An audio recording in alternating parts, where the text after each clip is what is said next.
I'd like to hear your thoughts on that conference you were at. Yes, I will go into that. I don't know if it's worth waiting or if we should just dive in and Steven said he might come. say it again. Steven said he might come. Yeah, when I read that, I didn't get the feeling that he meant like this next time. Eventually. Yes. It's Okay. like sometime. Eventually. Okay. So let's get started. Yeah. So how was first remind me what the conference was? A knowledge graph conference. New York. Of course, I was attending virtually, which is a bit of a pity. It's not that far from me, but Yeah. it's still getting there, money, blah, blah, blah. But I even had help to go there, as it is. It's, on the one hand, this is very much big players in the big users of knowledge graphs. So there's a lot of big corporations who are sitting on troves of data. We're speaking the Accentures of the world, those kind of people. There's vendors of business intelligence tools that are based on knowledge graphs.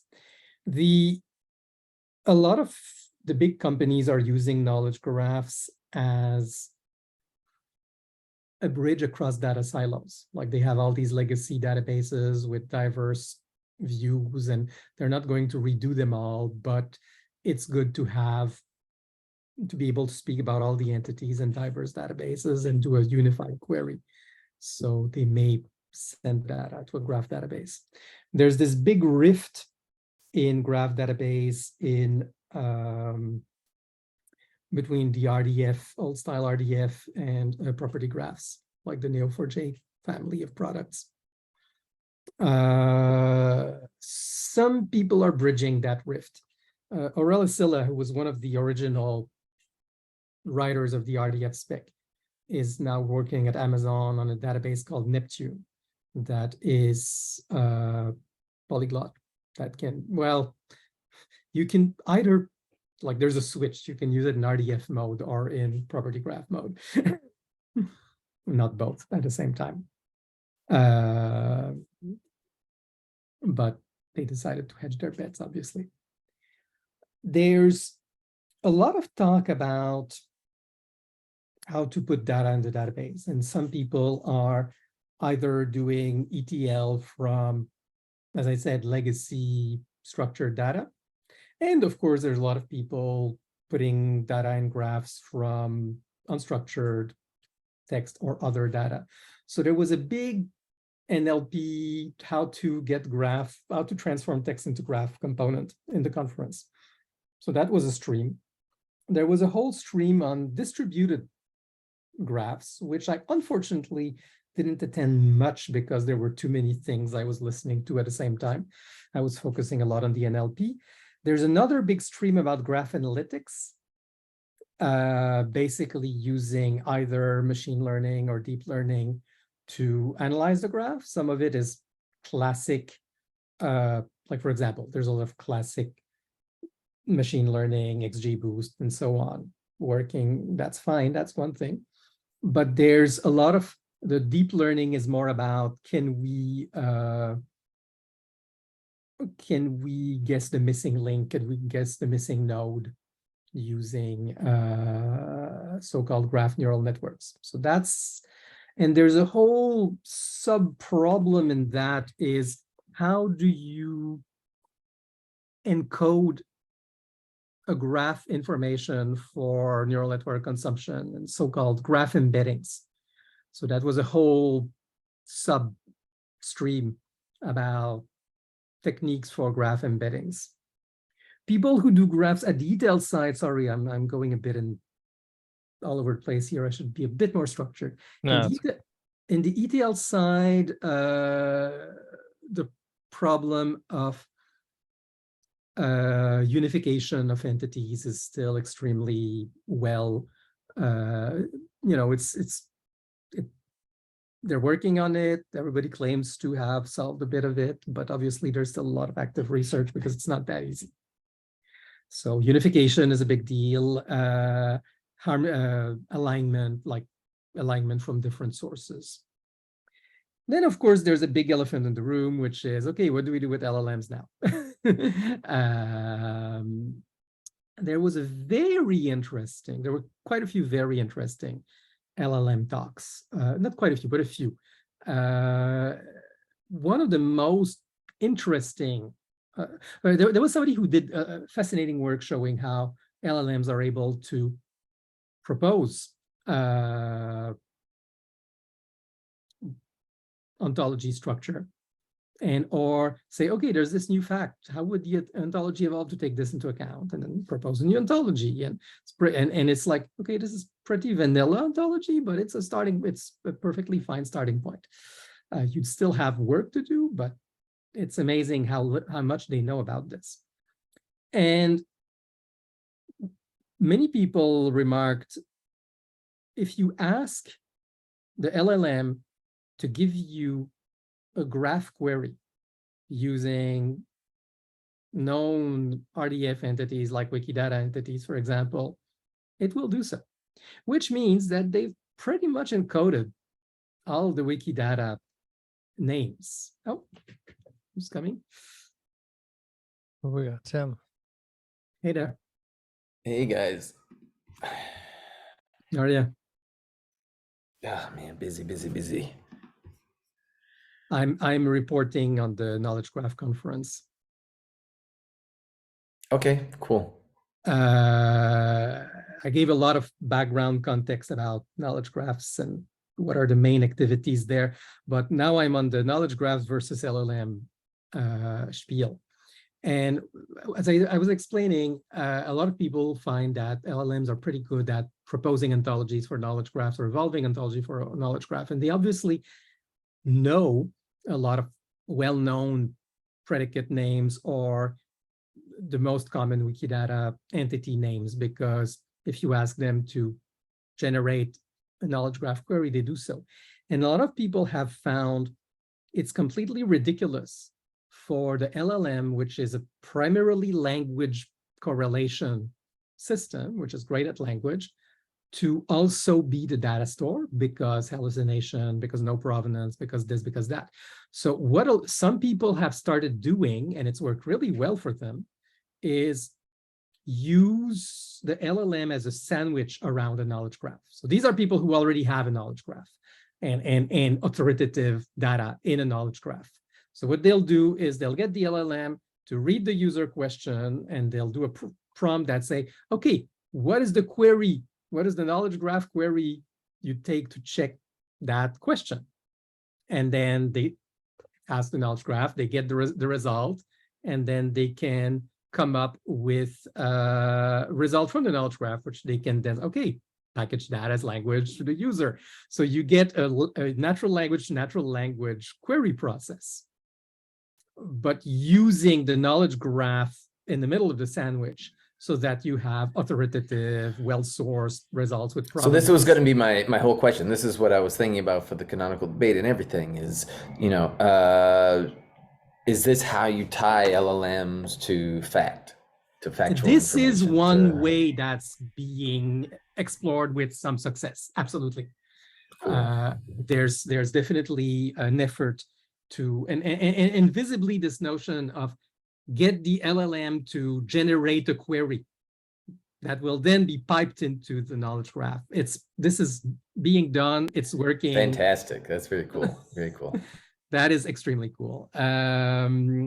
There's one fascinating presentation that wasn't streamed, so I hope to see it in the recordings by SOA. They said they would. There's another thing. There's also people speaking about, a lot of companies are very reluctant to use the knowledge graph directly because of that means the data leaves their premise, and or hallucination, and or this, that, and the other. So there's a lot of resistance to the pure LLM usage. So again, this means, it transforming a language query, natural language query, into a query against the LLM, so against the knowledge graph, which can stay on premise. It's a way to keep things safe. There's another neat trick that I saw is, if you can't answer it, what more data would you need? Or what's the query you'd have to ask to get the missing information, stuff like that. People are doing all kind of very neat tricks. And that's something, again, LLMs can do, is, I don't know this, but here's the information I need, and then make that into a query and ask that. Pretty cool. Yeah, as I said, there's a lot of stuff about how do you embed the graph into a vector for doing vector embeddings. There were amazing techniques of hybrid embeddings, where you mix a graph embedding with a language embedding. You basically concatenate the vectors and make that into a higher dimensional embedding that you can use in a vector database. There were a lot of presentations from vector databases. Pretty amazing stuff there. Weaviate was there, these kinds of people. Pinecone wasn't. But a lot of the actors are traditional knowledge graph people. On the one hand, they're a bit blindsided. On the other hand, they're like, listen, our queries run faster, they're safer, they don't hallucinate, they're on premise. They still feel safe that they have a complementary role to play to LLM. And because they're dealing with big companies that have already invested in knowledge graphs and that trust their knowledge graphs. And as I said, they use them to run across silos and stuff like that. So that's the main high-level things I got out of the conference.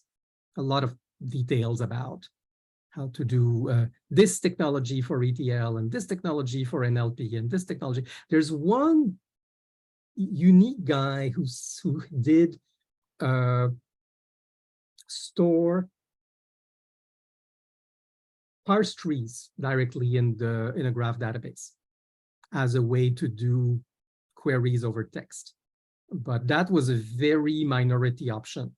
Like, take the spaCy parse tree and simplify it and store it in the database. And he said he could make some pretty sweet conceptual queries that way. But this is clearly like one guy who has a good idea, but it's a very small team in a defense company. So, a lot of the information is confidential. I don't know how well it works, and it certainly was not mainstream, and I think for a reason. Still amusing. A lot of people trying to get triples from text, as I said, and or doing embeddings from text. Both are done. What is there? And as I said, a lot of graph neural network extracting. How can we reason about the graph using networks? So those are the main takeaways. Maybe you have questions at this point.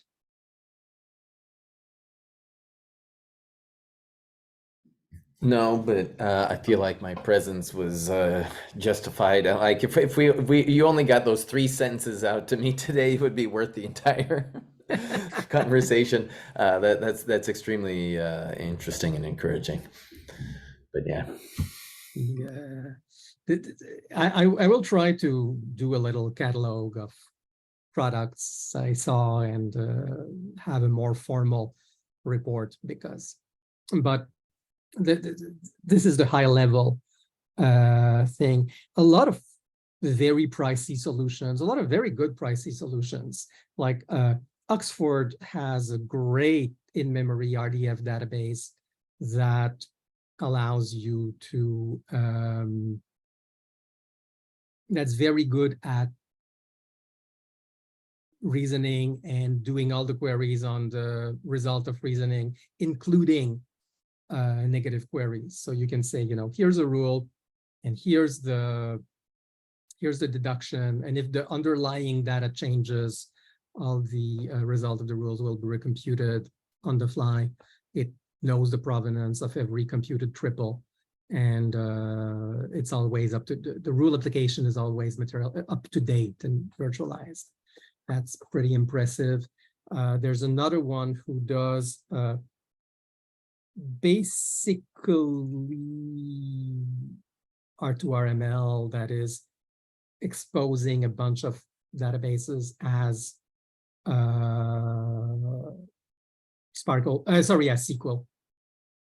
Oh, no, sorry, exposing the graph as SQL, or the other way around, so you can go pretty much Sparkle or SQL, and it will translate to whatever underlying stuff you have. That's Utopia. That's very cute. No, there's a lot of interesting tech. I felt a lot was people with huge, there was a great presentation on data lake, data warehouse, data bricks. I mean, that's very much somebody selling a solution, but the one argument there, which I think makes sense, is, again, these are people dealing with big data. So do you want to put everything in the graph database and do for example, your ML compute on the graph database? No. ML compute is about big data, and you don't want to be taking that from the graph database.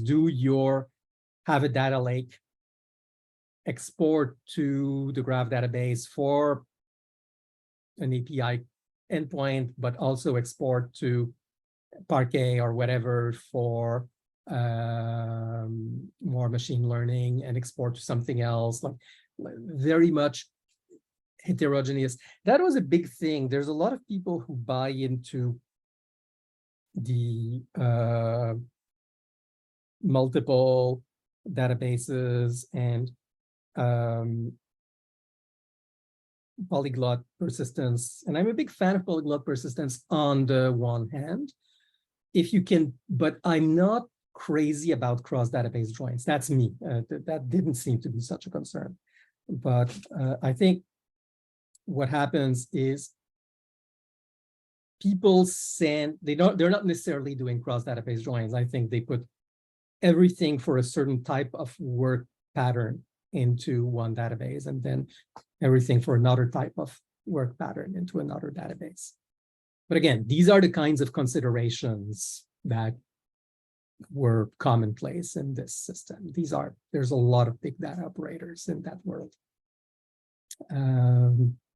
Yeah, and bridging heterogeneous. And one point was made that really amused me, is bridging heterogeneous databases also is a way to look for inconsistencies. And there was a very fascinating presentation by somebody speaking about kind of data hygiene and having a data discipline in the enterprise and what it means, and not believing in a single source of truth or a single ontology to rule them all, but all the implications about who controls what. And there's a lot of, again, these are huge companies and having to deal with huge heterogeneity of data, and trying to be systematic about that. There was a presentation from the fellow at Golden that was interesting. You're aware of Golden, right?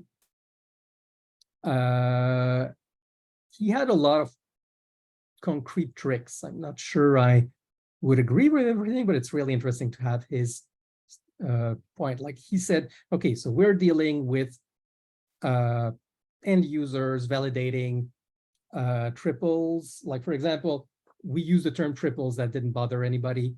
We had to say type instead of class because somehow people weren't familiar with class, or they spoke a lot about what vocabulary resonated with people. And they went for single typed for the ontology and subtypes with vocabularies, like a has a relationship with a subtype label, which I found really interesting. But again, they're dealing with pretty high-level familiar entities such as, person, organization, gene. There was a lot of biomedical. So these are less ambiguous entities. But it was all about reducing ambiguity, and ambiguity shouldn't exist. And I did ask about what happens when there is an ambiguity of truth, not ambiguity of identification. Oh yeah, well then it's just pending, unverified, and the notion that, yeah. Sweep it under the rug. Yep. Still interesting. I mean, it's for a certain problem domain. I understand they're looking at they're looking for another type of canonicality, right? It's we have canonically verified information. What else is there to know? No, I think these are the main highlights. I'll try to come up with more, but as they come. I'm exhausted. Like it's been until 12:30. Well, 3 hours ago. Where was it? Was it all online or? It was physically in New York, and I was online. But all the sessions were online, pretty much. And I said 1 or 2 I missed, but I want to see the SOA replay. God, I wish I had time for all of this. While we're talking, I'm trying to get ChatGPT to create an argument tree, which I thought I'd seen someone do, but it keeps listing the pros and cons in separate lists. Ask it for ArgML. Because ArgDown. I did, yeah, I just did ArgDown. It still did it in 2 different lists. Interesting.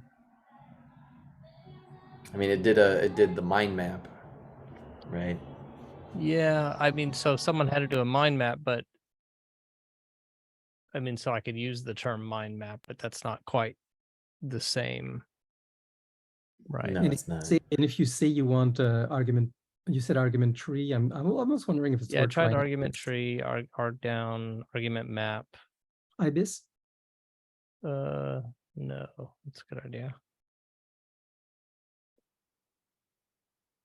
I mean, it might be something else I'm putting in there that's making it do 2 lists, because I do for and against, but I'm always afraid it's just going to do one side of the argument. But maybe if I leave that out. Okay, anything on your side? One thing, wait. One thing that I think is supposed to work is if you give an example. Have you tried that? No. Try getting a different argument list as an example to say something like this. Yeah.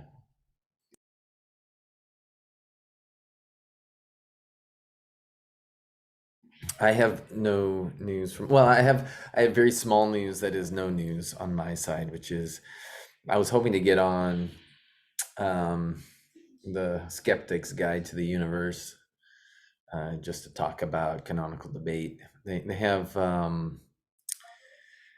they sometimes do online events or other things. Sometimes they'll have some of their patrons on to talk about things, and they were putting out a call for patrons who wanted to help fill an hour of patron only content. So I was trying to get on to talk about the canonical debate there, but I heard a response that was, oh, that sounds cool, but then I haven't heard anything else since, and there's like a week to go or something, so my hopes are not high. Yes. Yeah. Maybe a next one. Maybe you're on the list if you're lucky. Yeah, I'll just keep repeating until they're like, "Hey, that sounds familiar," and then they'll go, "Yeah, let's have you on." Let's do it. I have to request 3 times before it becomes true to them.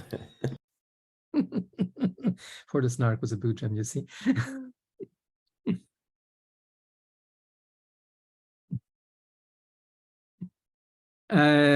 Okay, if we don't have anything else, we could close early.